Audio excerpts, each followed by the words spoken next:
Welcome to China in Focus. I'm Tiffany Meyer. Our top story tonight: has China replicated Taiwan's most critical streets in preparation for a future invasion? A satellite image reveals a training site constructed in a Chinese desert, bearing a striking resemblance to the streets of Taiwan's capital city. I think they'll opt for traditional landing operations. A more strategic approach would be concentrating on Taipei. An online tutoring site linked to the Chinese regime getting attention from U.S. officials. Florida's education chief is warning public schools not to use it. Find out why. Free trips for young Americans. Beijing is planning to invite over 50,000 U.S. teenagers to China in the next 5 years, with all expenses paid. But what's really behind the generous offer? And human rights violations at home and abroad. A leaked document revealing the CCP's efforts in targeting a spiritual group outside its jurisdiction. Before we turn to today's top story, we'd like to share an announcement about our special coverage this Saturday, detailing Chinese Communist Party infiltration in U.S. media. Take a look. A troubling agenda revealed. Certain Western media outlets are publishing content in line with propaganda from a tyrannical regime, the Chinese Communist Party, at least when it comes to a major human rights violation committed against practitioners of the Falun Gong spiritual movement inside China. And at the center of that problem, really unfortunately, is the paper of record, the New York Times. Why was this journalism so off the mark? And so here was the leadership of the New York Times meeting with the leadership of the largest tyrannical communist regime on earth. Watch our exclusive interview with Levi Browdy, executive director of the Falun Dafa Information Center, this Saturday on NTD 11 a.m. Eastern Time. That's this Saturday at 11 a.m. on NTD or at 9:30 p.m. on Epic TV.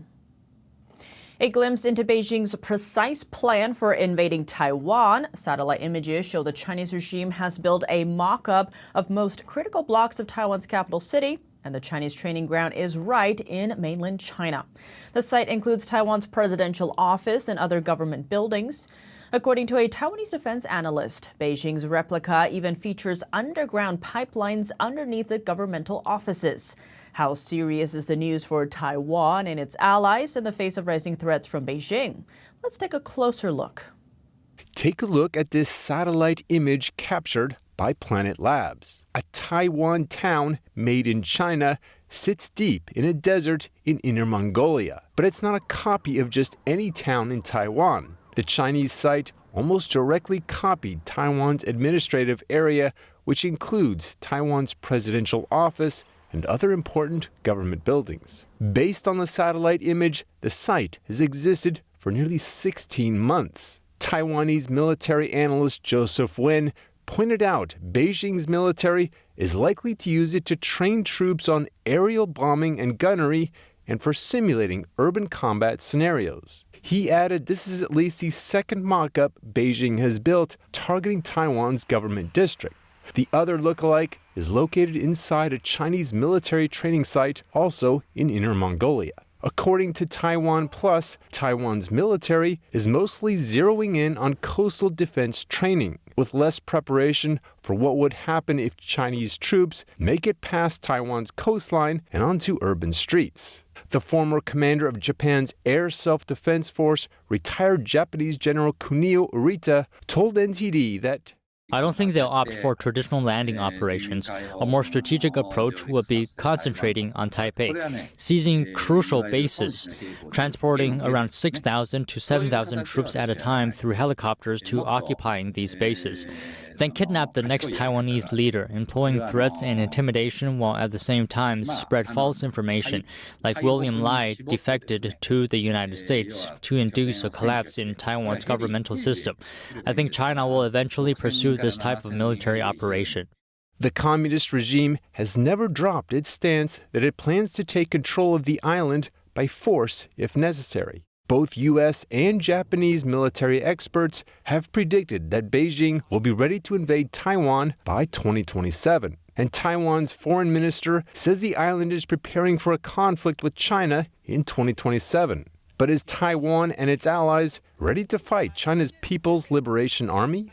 But would U.S. forces defend the island? Yes, if in fact there was an unprecedented attack. President Biden has repeatedly said Washington would come to Taiwan's aid, though his administration has walked back those statements, saying White House policy has not changed.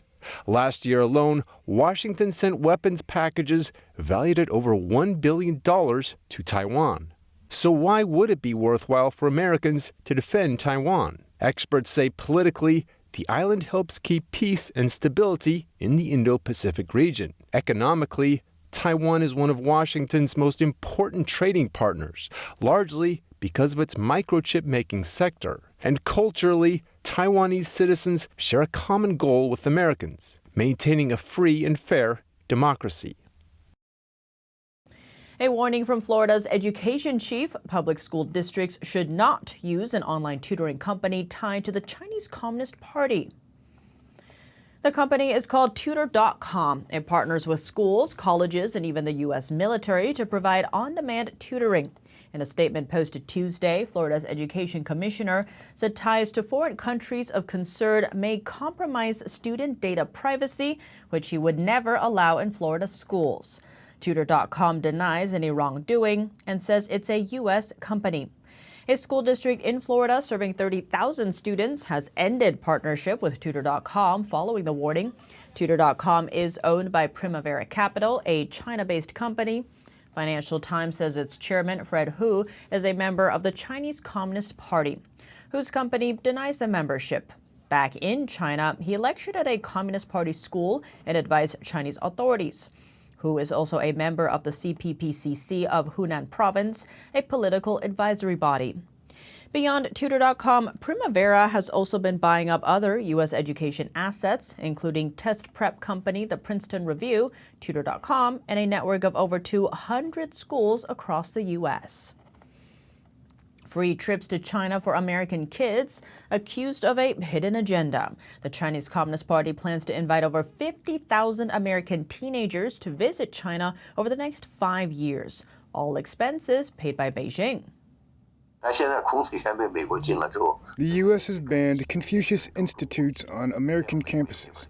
So the Chinese Communist Party just invited young people over to China, and the U.S. can't block that. That way, Beijing can influence these people at a young age, and after they take up important positions later, they can influence U.S. society. Beijing touts Confucius Institutes as Chinese language and cultural exchange programs launched on campuses around the world, including the U.S.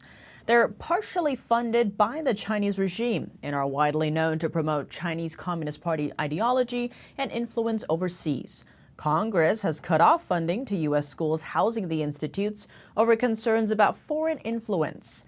Since then, almost all U.S. Confucius Institutes have closed, but some resumed operations later under other names. A secret directive has been leaked, and it outlines a sinister agenda. NTD has obtained a confidential CCP document from 2017. It directs authorities to target a spiritual group called Falun Gong outside of Communist China. In the document, authorities were told to collect information on Falun Gong practitioners overseas.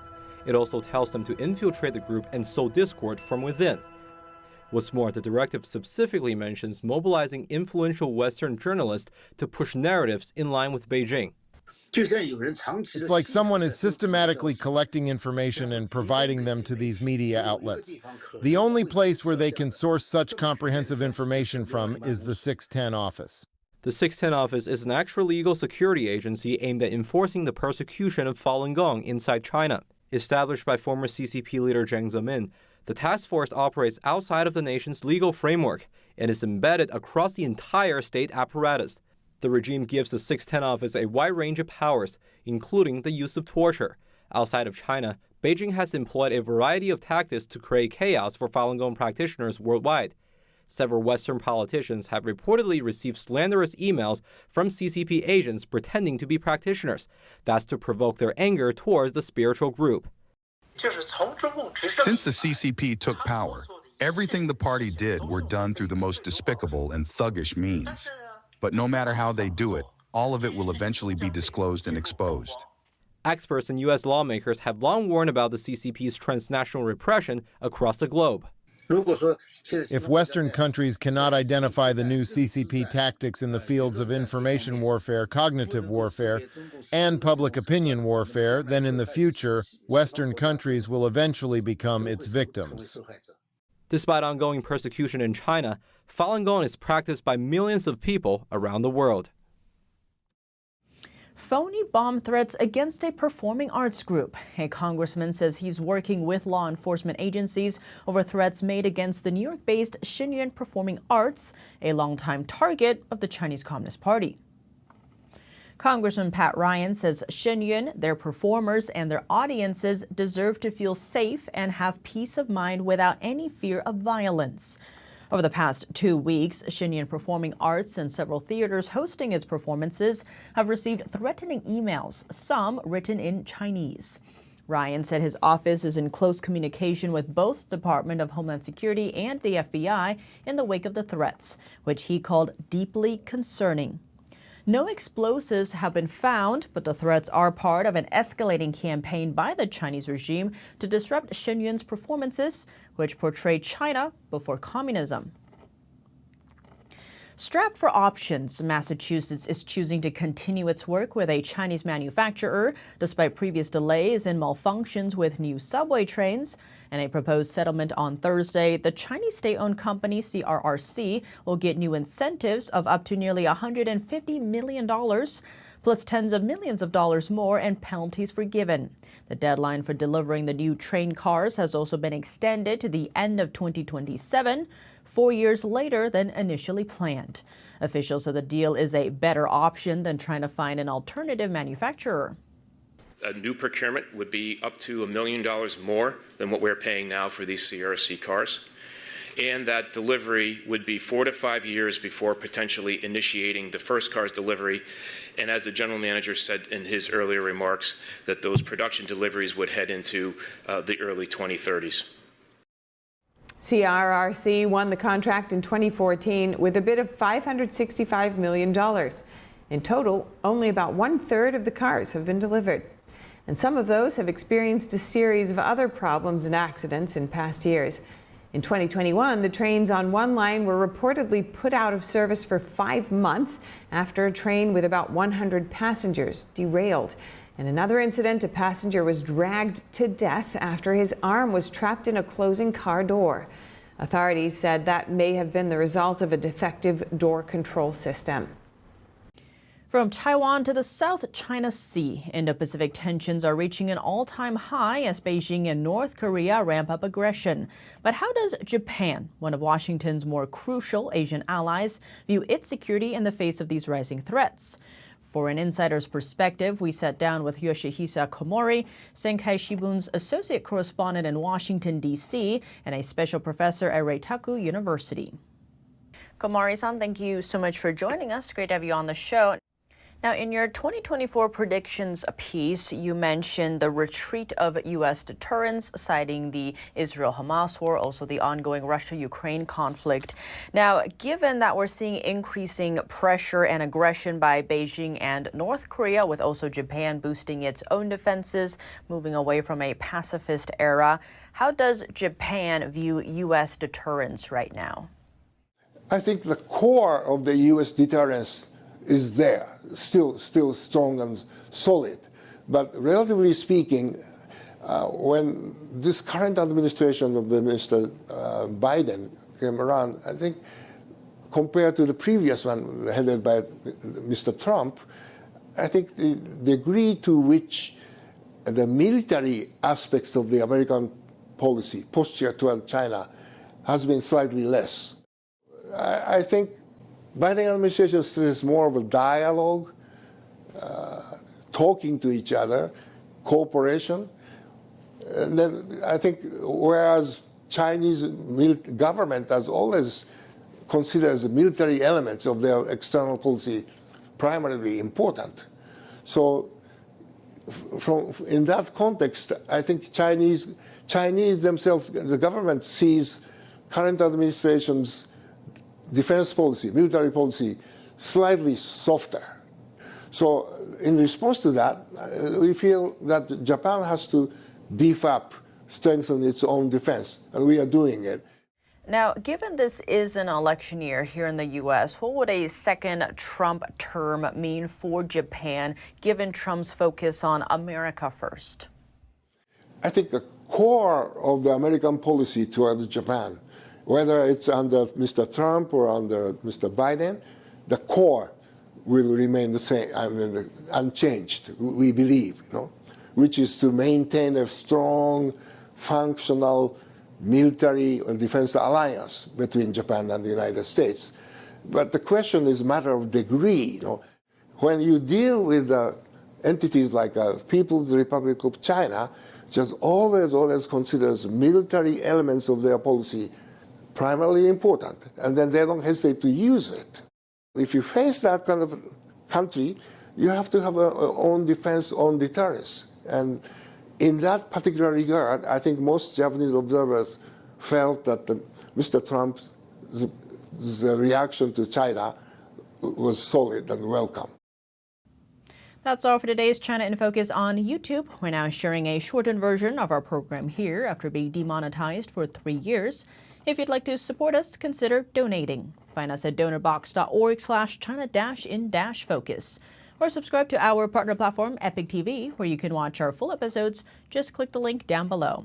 Here's what to look out for in our second half. China rolling out a red carpet welcome to woo American CEOs, but will the display encourage new investment after their return? Record order cancellations from China, the country cutting 500,000 tons of American wheat orders. What's behind the move? Beijing wants to rely on these countries less. These Western powers are allies and partners and are engaged in a fierce competition with China. On the other hand, China can also provide economic support to Russia this way. And a suicide bombing in Pakistan leading to the deaths of 5 Chinese nationals. What's behind the attack, and why is China continuing its infrastructure projects in Southeast Asia? More on that after the break here on China in Focus. Thanks for watching China in Focus. I'm Tiffany Meyer. See you soon.